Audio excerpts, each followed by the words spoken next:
बिस्मिल्लाहिर्रहमानिर्रहीम। स्टूडेंट अस्सलाम वालेकुम, मैं हूँ आपका मैथ का टीचर तनवीर अहमद। तो हम फर्स्ट ईयर की मैथमेटिक्स कर रहे हैं, चैप्टर नंबर 6 स्टार्ट किया हुआ है 5.2 एक्सरसाइज का। आज क्वेश्चन नंबर 9 हम कर रहे हैं। तो इसमें पार्शियल फ्रैक्शन का यूज करते हुए हमें क्वेश्चन को सोल्व करना है। जब भी हमें पार्शियल फ्रैक्शन का इस्तेमाल करते हुए क्वेश्चन को सोल्व करने का कहेगा तो सबसे पहला स्टेप ये होता है कि हम ये चेक करते हैं कि हमारा जो गिवन क्वेश्चन है वो प्रॉपर रैशनल फ्रैक्शन में है या इम्प्रॉपर रैशनल फ्रैक्शन में है। अब कैसे पता लगेगा कौन सा क्वेश्चन प्रॉपर और कौन सा इम्प्रॉपर में है, ये हमें क्वेश्चन खुद बताएगा। अगर क्वेश्चन में नोमिनेटर में वेरिएबल की पावर, ऊपर वाली वैल्यू को नोमिनेटर कहते हैं, नीचे वाली वैल्यू को डिनोमिनेटर कहते हैं। अगर नोमिनेटर में वेरिएबल की पावर छोटी होगी डिनोमिनेटर के वेरिएबल की पावर से, तो given question proper rational fraction में होगा। अगर नोमिनेटर में वेरिएबल की पावर बराबर हो या बड़ी हो, यहाँ दो कंडीशन है, बराबर हो या बड़ी हो डिनोमिनेटर के वेरिएबल की पावर से, तो गिवन क्वेश्चन जो होगा वो इम्प्रॉपर रैशनल फ्रैक्शन होगा। तो सबसे पहले हम इसे कन्वर्ट करेंगे प्रॉपर रैशनल फ्रैक्शन में, उसके बाद हम क्वेश्चन को सोल्व करेंगे। तो हमारा जो गिवन क्वेश्चन है ये प्रॉपर रैशनल फ्रैक्शन में है, तो हम इसको डायरेक्ट सोल्व करेंगे, इसे कन्वर्ट करने की जरूरत नहीं है। तो चलिए क्वेश्चन सोल्व करते हैं। तो सबसे पहले हम करते हैं लेट करते हैं। गिवन जो क्वेश्चन है x-1 over x-2 into x plus 1 whole की पावर 3 इज इक्वल टू, यहाँ पर हम कांस्टेंट इंट्रोड्यूस करवाएंगे A B C. A over x minus 2 ये एक कांस्टेंट है, प्लस बी ओवर ये फैक्टर आ गया और ये फैक्टर है एक्स प्लस 1 होल की power 1 plus C over x plus 1 whole की पावर 2 पावर 3 है तो एक एक पावर इंक्रीज होती जाएगी, plus D over x plus 1 whole की पावर 3 बनेगी। इसे इक्वेशन नंबर 1 का नाम देंगे। तो हमने क्या किया, जो गिवन क्वेश्चन है उसको लेट किया और डिनोमिनेटर वाले फैक्टर को लेकर इसको हमारे पास कांस्टेंट इंट्रोड्यूस करवाए। कांस्टेंट के डिनोमिनेटर में क्वेश्चन के जो डिनोमिनेटर वाला फैक्टर है वो लिख दीजिए। पहला फैक्टर पहले कांस्टेंट के नीचे दूसरे फैक्टर की पावर 3 थी, तो इसी तरह एक कांस्टेंट के नीचे पावर 1, दूसरे के नीचे पावर 2, तीसरे के नीचे पावर 3। अब इन्हीं फैक्टर को लेकर हम इस पूरी इक्वेशन को मल्टीप्लाई करेंगे। तो हम यहां लिखेंगे मल्टीप्लाइंग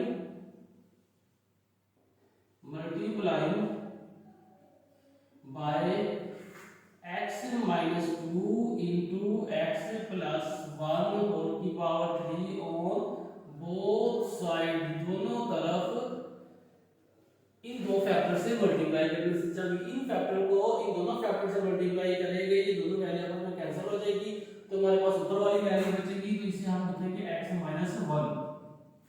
ठीक है, लेफ्ट हैंड साइड को मल्टीप्लाई करेंगे इन दो फैक्टर से। अब राइट हैंड साइड को करेंगे। अब a के साथ x माइनस a के डिनोमिनेटर में x-2 है, x-2 यहां भी है, ये दोनों कैंसिल हो जाएंगे, तो a के साथ जो मल्टीप्लाई होगा factor 1 plus x plus 1 whole की पावर 3, a के साथ ये फैक्टर मल्टीप्लाई होगा। इसी तरह प्लस b है, b के नीचे x प्लस 1 है, पावर 1 है, इसमें से पावर 1 कम होगी, तो x-2 into x plus 1 whole की पावर 2, ये b के साथ मल्टीप्लाई हो गया। इसी तरह c का डिनोमिनेटर पावर 2 है, यहाँ 3 है, तो एक और कम हो जाएगी यहाँ से, तो plus c into x minus 2 into x plus 1। तो ये हमारा c के साथ पावर 3 थी, यहाँ पावर 2 है, तो एक कम होगी, तो यहाँ लिख दिया। अब आ जाएगा d फैक्टर, d ये दोनों फैक्टर आपस में कैंसिल हो गए क्योंकि दोनों सेम है, तो x-2 जो है वो d के साथ मल्टीप्लाई होगा और इस इक्वेशन को इक्वेशन नंबर 2 का नाम दे दिया। तो हमारे पास नई इक्वेशन बनी। अब हम क्या करेंगे, इन्हीं फैक्टर को अगेन इस्तेमाल करेंगे, इनमें से x की वैल्यू निकालेंगे। x की वैल्यू जो है इक्वेशन नंबर 2 में पुट करेंगे। 2 में पुट करने के बाद सिंपलीफिकेशन करेंगे, तो हमारे पास चार कांस्टेंट है a b c d, तो किसी एक कांस्टेंट का आंसर आएगा एक फैक्टर को यूज करते हुए। इसी तरह सेकंड फैक्टर जो है x प्लस 1 होल की 3 है, इसको यूज करेंगे, यहां से x की वैल्यू निकालेंगे, x की वैल्यू इक्वेशन नंबर 2 में पुट करेंगे, सिंपलीफाई करेंगे, तो हमारे पास रिमेनिंग जो तीन कांस्टेंट होंगे उनमें से किसी एक का आंसर आ जाएगा। तो हम यहां लिखेंगे पुटिंग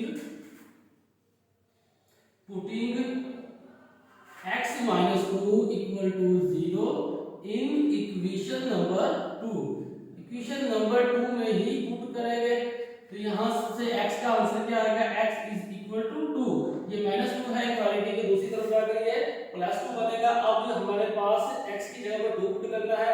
अब ये देखो जगह हम यहाँ x की जगह पर 2 पुट करेंगे, साथ -2 है, +2 -2 0, ये फैक्टर 0। इसी तरह जहाँ जब यहाँ पुट करेंगे 2 और साथ -2 है, +2 -2 0, और ये पूरा फैक्टर 0। इसी तरह जब यहाँ पुट करेंगे 2 -2 0, ये भी 0, यानी कि x का आंसर, x की जगह पर 2 पुट करने से हमारे पास a का आंसर आएगा। लेफ्ट हैंड साइड तो x है, तो x की जगह पर 2 पुट करेंगे, साथ -1 तो ये -1 पुट किया।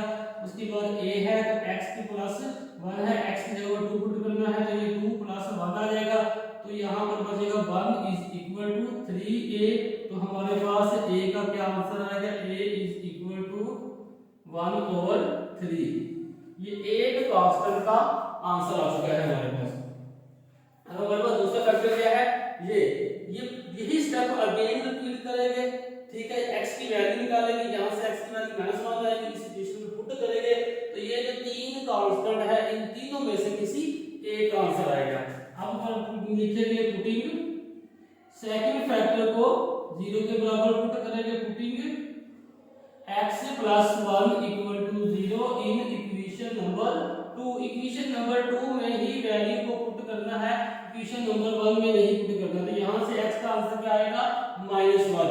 तो जब यहाँ पर x की जगह पर -1 पुट करेंगे, साथ +1 है, ये फैक्टर 0।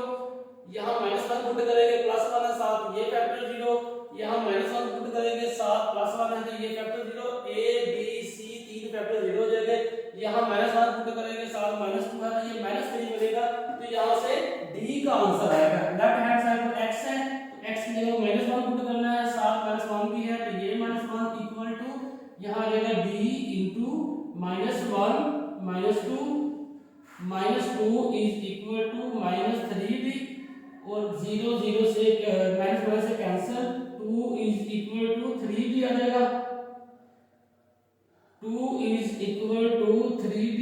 तो यहाँ पर हमारे पास d का आंसर आएगा 2/3। ये d का आंसर आ चुका है। हमारे पास 4 कांस्टेंट थे, चारों में से 2 कांस्टेंट के आंसर आ चुके हैं। अब बाकी 2 कांस्टेंट के आंसर आते हैं।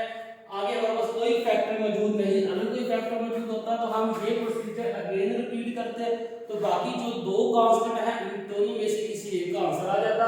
तो हमारे पास अब कोई फैक्टर मौजूद नहीं। जब फैक्टर मौजूद नहीं होता तब हम क्या करते हैं, ये जो इक्वेशन नंबर 2 है इसको सिंपलीफाई करेंगे, कंपेयरिंग कोएफिशिएंट करेंगे, x/2 वाले को इकट्ठा करेंगे, x/1 वाले को इकट्ठा, और जिनके साथ वेरिएबल मौजूद नहीं होगा, कांस्टेंट जो रहते हैं उनको इकट्ठा लिखेंगे, और लेफ्ट हैंड साइड और राइट हैंड साइड के वेरिएबल को कोएफिशिएंट को कंपेयर करेंगे। अब हम लिखते हैं यहां पर रीराइटिंग इक्वेशन नंबर 2।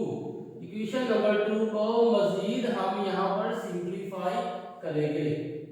ठीक है, तो मैं एक बार इक्वेशन नंबर 2 लिखता हूँ यहाँ पर। ये आ जाएगा x - 1 is equal to a into x + 1 whole की पावर 3 आ जाएगा। x + 1 होल की power 3 plus b into x - 2 into x + 1 whole की power 2 plus c into x - 2 into x + 1 plus d into x - 2। ये मैंने अगेन लिख दी, लिखने की जरूरत तो नहीं है, आप डायरेक्ट इसको सिंपलीफाई कर सकते हो, लेकिन मैंने यहाँ लिख दी।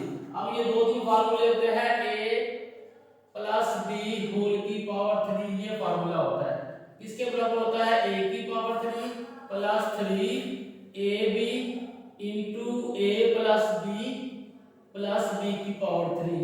इसको मजीद सिंपलीफाई करेंगे तो ये a की पावर 3 प्लस ab को a से मल्टीप्लाई करेंगे 3a²b, ये प्लस और ये प्लस। अब 3ab को b से मल्टीप्लाई करेंगे 3ab की पावर 2 और प्लस b की पावर 3। ये सिंपलीफाई हो गया a प्लस b होल की पावर 3, यहाँ पर ये फार्मूला यूज होगा। और उसके बाद यहाँ पर a प्लस b होल की पावर 2 का फार्मूला भी यूज होगा। तो हम लिखते हैं a प्लस b होल की पावर 2 किसके बराबर होता है, a की पावर 2, दोनों के दरमियान जो साइन है वो साइन लगा देंगे, 2 लिखेंगे, दोनों को मल्टीप्लाई करेंगे ab और प्लस b की पावर 2। ये दो फार्मूले यहां पर यूज होंगे। सिंपलीफाई करेंगे इक्वेशन को। ये आएगा x minus 1 is equal to a into x की पावर 3, x की पावर 3 आ जाएगा यहाँ पे। उसके बाद है जी प्लस 3 a की पावर 2 प्लस b, यानी कि पहली वैल्यू का स्क्वायर प्लस 3, पहली वैल्यू का स्क्वायर, दूसरी वाली वैल्यू है 1 को जब इससे मल्टीप्लाई करेंगे तो यही आएगा। उसके बाद आएगा प्लस 3a और दूसरी वैल्यू का स्क्वायर, ये 3x और 1 का स्क्वायर 1 ही होता है। जब 1 का स्क्वायर का आंसर लेंगे 1 आएगा, 1 को 3x से मल्टीप्लाई करेंगे तो 3x ही आएगा। उसके बाद लास्ट में आता है b की पावर 3, यानी कि दूसरी वैल्यू की पावर 3, तो 1 की पावर 2 हो, 3 हो, 4 हो, जो भी 1 की पावर देते हैं आंसर 1 ही आता है, इसलिए 1 की पावर 3 नहीं लिखा, इसे सिंपलीफाई करके लिख दिया। उसके बाद प्लस का साइन है, प्लस का साइन लिखा। अब x से मल्टीप्लाई हो, ये x माइनस 2 एज ही लिखेंगे। अब यहाँ पर ये सेकंड फार्मूला यूज करेंगे, तो ये किसके बराबर होता है, a की पावर 2, दोनों के दरमियान जो साइन है 2 लगा दिया, इन दोनों को मल्टीप्लाई करके इसके साथ लिख दिया, प्लस b की पावर 2 1 की पावर 2 इसके बराबर लिख दिया। यहाँ पर a और यहाँ पर x, a की 2 मतलब x की 2 2ab 2 आ गया, a और b को मल्टीप्लाई किया, x और 1 को मल्टीप्लाई किया, x वो यहाँ लिख दिया प्लस b की पावर 2, यहाँ b हमारे पास 1 है तो 1 की पावर 2 1 ही होता है, तो यहाँ पर 1 लिख दिया। अब उसके बाद है जी प्लस c इंटू, अब इसको मल्टीप्लाई करेंगे, x को x से मल्टीप्लाई किया, x की पावर 2, x को प्लस 1 से मल्टीप्लाई किया तो x आ जाएगा, माइनस 2 को x से मल्टीप्लाई किया माइनस 2x, और माइनस 2 को माइनस प्लस 1 से मल्टीप्लाई किया तो माइनस 2 आ गया। उसके बाद प्लस d आ जाएगा, dx और माइनस 2d आ जाएगा। इसको मजीद सिंपलीफाई करेंगे, कैसे सिंपलीफाई करेंगे, ये दोनों जमा माइनस हो रही है, जमा माइनस करेंगे, ठीक है, और ये आपको अंदर मल्टीप्लाई हो रही है, इसको मल्टीप्लाई करेंगे, इसको भी ऐसे ही लिखेंगे, a इंटू एक्स की पावर 3 प्लस 3x की पावर 2, x की पावर 2 प्लस 3x और प्लस 1 इज, उसके बाद प्लस का साइन है, b आ जाएगा। अब x मल्टीप्लाई होगा x से तो x की पावर 3, x मल्टीप्लाई होगा 2x से तो 2x की पावर 2, x मल्टीप्लाई होगा 1 से तो प्लस x आ जाएगा। अब x तीनों वैल्यू से मल्टीप्लाई हो गया, माइनस 2 को मल्टीप्लाई करेंगे, माइनस 2 को x पावर 2 से मल्टीप्लाई करेंगे तो माइनस 2x की पावर 2 बनेगा। अब माइनस 2 को माइनस 2 प्लस 2x से मल्टीप्लाई करेंगे तो plus minus minus 2 to the 4 साथ x आ जाएगा। अब प्लस 1 को माइनस 2 से मल्टीप्लाई करेंगे तो माइनस 2 आ जाएगा। तो ये हमारे पास हल हो गया। अभी b को मल्टीप्लाई किया, अब c को अंदर मल्टीप्लाई करने से पहले हम क्या करते हैं, थोड़ी सी सिंपलीफाई कर लेते हैं। यहाँ पर x की पावर 2 आ जाएगा, अब ये माइनस 2x और प्लस 2x माइनस x बचेगा और साथ में है जी माइनस 2 और उसके बाद प्लस dx और माइनस 2d, ये इक्वेशन हो गई सिंपलीफाई। अब हम क्या करेंगे, ये a अंदर मल्टीप्लाई होगा, a को मल्टीप्लाई करेंगे, यहाँ b हो रहा है b को करेंगे और यहाँ पे देखिए सिंपलीफाई भी हो रही है, ये भी x का 2 है, ये भी x का 2 है, ये x का 1 है, ये भी x का 1 है। इसे मजीद सिंपलीफाई करेंगे। अभी हम a और b को अंदर मल्टीप्लाई नहीं करते, एज इट ही लिखेंगे। इस नेक्स्ट स्टेप में हम इसे मल्टीप्लाई करेंगे, x की पावर 3 माइनस प्लस 3x की पावर 2 प्लस 3x और प्लस 1, उसके बाद प्लस आ जाएगा, b आएगा, x की पावर 3 a की ही वैल्यू है तो ये x की पावर 3 लिखेंगे, x की पावर 2 और ये x की पावर 2, ये माइनस में है ये प्लस में है, दोनों सेम है, कैंसिल हो गई। अब ये प्लस x है, माइनस 3 माइनस 4x है तो माइनस 3x बाकी बचेगा और माइनस 2 बचेगा यहाँ पे। अब c को अंदर मल्टीप्लाई करो, प्लस c x की पावर 2 माइनस cx और माइनस 2 आ जाएगा। अब हम नीचे क्या लिखेंगे, प्लस dx और माइनस 2d, ये हमारे पास मजीद सिंपलीफाई होगी। अब a अंदर मल्टीप्लाई होगा, यहाँ पर b अंदर मल्टीप्लाई होगा। अब इनको अंदर मल्टीप्लाई करेंगे, लेफ्ट हैंड साइड पर हमारे पास x माइनस 1 है तो वो एज इट लिखा रहेगा। अगर a को मल्टीप्लाई करेंगे a x की पावर 3 बनेगा, प्लस 3a x की पावर 2 और प्लस 3ax और प्लस a बंदा a आएगा। उसके बाद प्लस का साइन अभी ये लिखेंगे, अब b अंदर मल्टीप्लाई होगा तो b को अंदर मल्टीप्लाई करेंगे, bx की पावर 3 माइनस 3bx और माइनस 2b आएगा यहाँ पे। अब c जो है अंदर मल्टीप्लाई हो चुका है तो ये वैल्यू एज इट इज कितनी रहेगी, cx की पावर 2 माइनस cx माइनस 2 और प्लस dx माइनस 2d। अब हम क्या करेंगे, x की पावर 3 वाले को इकट्ठा लिखेंगे, x की पावर 2 वाले को और x की पावर 1 वाले को इकट्ठा लिखेंगे साथ मिलाकर, तो क्या आएगा x minus 1 is equal to ये x की पावर 3 ये वैल्यू है a x की पावर 3 और उसके बाद ये है x की पावर 3 वाली वैल्यू b x की पावर 3, उसके बाद और कोई x की 3 वाली वैल्यू नहीं। अब x की 2 वाली वैल्यू लिखेंगे तो ये है कि 3a x की पावर 2, उसके बाद ये x की पावर 2 है प्लस c x की पावर 2, ये दो ही वैल्यू थी, x की पावर 2 वाली की दो वैल्यू थी। अब x की पावर 1 वाली पहली वैल्यू ये है प्लस 3ax, उसके बाद ये आएगी माइनस 3bx, उसके बाद ये आ जाएगी माइनस cx और प्लस dx ये आ जाएगा। अब हम क्या करेंगे, वो वैल्यू लिखेंगे जिनके साथ x मौजूद नहीं, तो वो एक ये वैल्यू है प्लस a, ठीक है। अब उसके बाद आएगा जी ये माइनस 2b, ठीक है। अब उसके बाद आएगा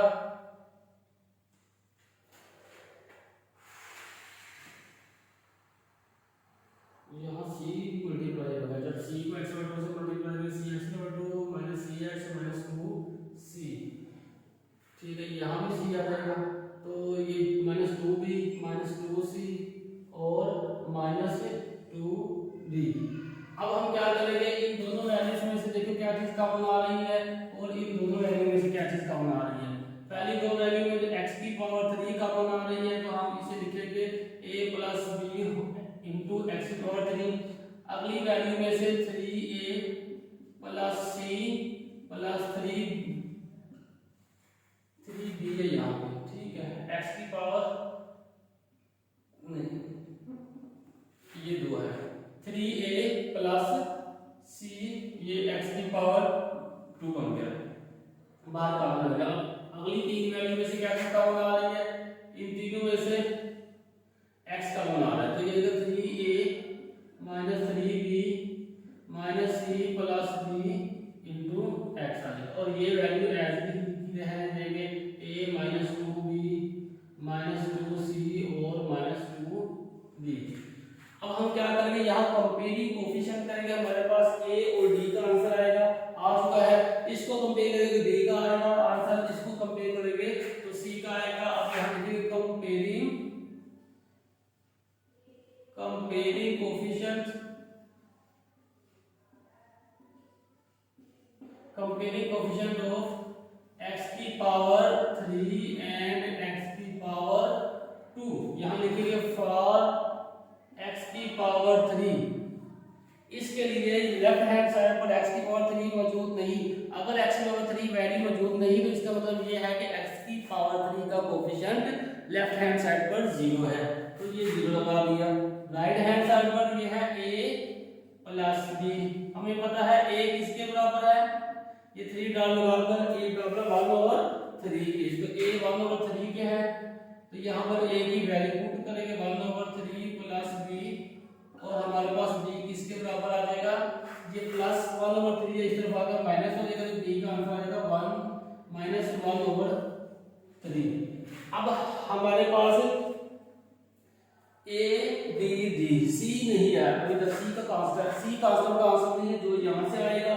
तो अब हम क्या करेंगे, ये x की पावर 2 है, यहाँ लिखेंगे फॉर x की पावर 2, तो यहाँ पर x की पावर 2 भी मौजूद नहीं तो इसका कोफिशिएंट क्या होगा 0, और यहाँ पर x की पावर 2 क्या है 3a plus c, 3a plus c, तो a किसके बराबर है इज 1/3, तो a की वैल्यू पुट करेंगे 3 इंटू 1/3 प्लस c, तो ये कैंसिल तो 0 is equal to 1 plus c, तो यहाँ पर c का आंसर क्या आया 1। तो हमारे पास अब चारों कांस्टेंट के आंसर आ चुके हैं। जब हमारे पास चारों कांस्टेंट के आंसर आ जाए तो तो नेक्स्ट स्टेप ये होता है कि हम इन चारों कांस्टेंट के आंसर को इक्वेशन नंबर 1 में पुट करते हैं, हमारा क्वेश्चन सोल्व हो जाता है। जहां हम लिखेंगे putting all values in equation number, किस इक्वेशन में पुट करना है, इक्वेशन नंबर 1 में पुट करेंगे सबके आंसर, तो हमारा क्वेश्चन सोल्व हो जाएगा। सबसे पहले हम लेफ्ट हैंड साइड लिखेंगे, लेफ्ट हैंड साइड है कि x - 1 over x - 2 into x plus 1 whole की पावर 3 इज इक्वल टू, अब a ओवर x - 2 है तो a हमारे पास क्या है 1 ओवर 3 ओवर x - 2, उसके बाद plus d over x plus 1 है तो d का आंसर क्या है -1 ओवर 3 x plus 1। अब उसके बाद प्लस है c over x plus 1 whole की पावर 2, तो c हमारे पास ये है 1, तो 1 ओवर x plus 1 होल की पावर 2। अब हमारे पास है कि d हमारे पास है d over x plus 3 whole की पावर 3, और d का आंसर क्या है 2/3, यहाँ लिखेंगे 2/3, यहाँ प्लस लिखेंगे ओवर x plus 1 होल की पावर 3। अब इस इक्वेशन को मजीद सिंपलीफाई करेंगे, ये कैसे आ जाएगा 1 over 3 into x minus 2, plus आ जाएगा, प्लस नहीं आएगा माइनस आ जाएगा, plus minus 1 over 3 into x plus 1, ये आएगा plus 1 over x plus 1 whole की पावर 2, उसके बाद प्लस आ जाएगा यहाँ पे 2 ओवर 3 into x plus 1 और होल की पावर 3। ये हमारा क्वेश्चन सोल्व हो चुका है। क्वेश्चन की स्क्रीनशॉट ले ताकि आपको नोट्स बनाने में आसानी हो। तो ये हमारा क्वेश्चन था, पार्शियल फ्रैक्शन का इस्तेमाल करते हुए हमने क्वेश्चन को सोल्व किया है। तो सबसे पहला स्टेप ये होता है कि हम ये चेक करते हैं कि गिवन क्वेश्चन प्रॉपर रैशनल में है या इम्प्रॉपर रैशनल फ्रैक्शन में है। अगर तो प्रॉपर रैशनल फ्रैक्शन में होगा तो हम इस तरीके से सोल्व करेंगे, अगर इम्प्रॉपर में होगा तो सबसे पहले हम इसे कन्वर्ट करेंगे प्रॉपर रैशनल फ्रैक्शन में, तो वो तकसीम के जरिए होता है कन्वर्ट प्रॉपर में। तो जब क्वेश्चन प्रॉपर में होगा तो पहला स्टेप ये होता है कि हम इसे लेट करते हैं, यहाँ a b c d जितने भी यहाँ फैक्टर होते हैं, फैक्टर के लिहाज से हम कांस्टेंट इंट्रोड्यूस करवाते हैं, और इन्हीं कांस्टेंट का जब आंसर हमें मिल जाता है इसी इक्वेशन में पुट करेंगे तो क्वेश्चन सोल्व हो जाएगा।